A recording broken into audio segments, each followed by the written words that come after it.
So foundation repair, a structural repair typically costs between $8,000 and $10,000 on average if you catch it in time. If you prolong the situation, it can get anywhere from $25,000 to $30,000. So when you have something that you were concerned with, that's when you call and have a free consultation to figure out what's going on. When you're dealing with a waterproofing method, your typical repairs anywhere from $3,000 to $5,000 because it's less labor and it's a easier type of fix.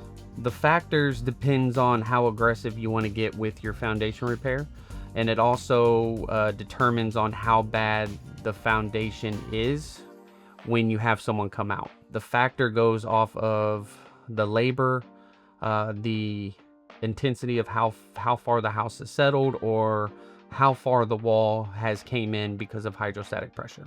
A typical foundation crack injection typically runs between $600 and $750 depending on how long the crack is itself. A bowed wall can go anywhere from $3,000 to $12,000 depending on if you want to stabilize it where it is, or do you want to excavate it, push the wall back, and do the full repair plan. Foundation settlement typically starts right around $5,000 to $6,000 because you have to stabilize a corner itself, and to do that you need 3 to 5 piers. If you're starting a recovery process, then it can go anywhere from 10 to 15 to 20,000 depending on how bad the house is settled.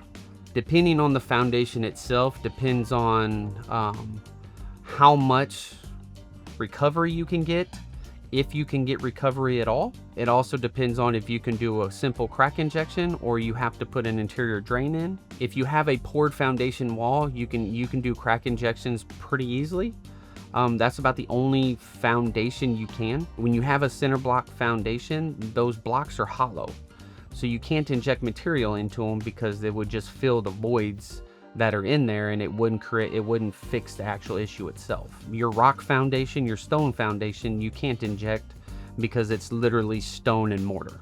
Homeowners can save money on foundation repair by doing general maintenance around the property, making sure your gutters stay clean, make sure the downspout extensions are 10 to 15 feet away from the house and the water coming out of it is flowing away from the property. Maintaining the grade around your property, maintain you get positive grade past the downspout and the gutters itself. If you can have that upkept, it'll save you a ton of foundation money and foundation labor.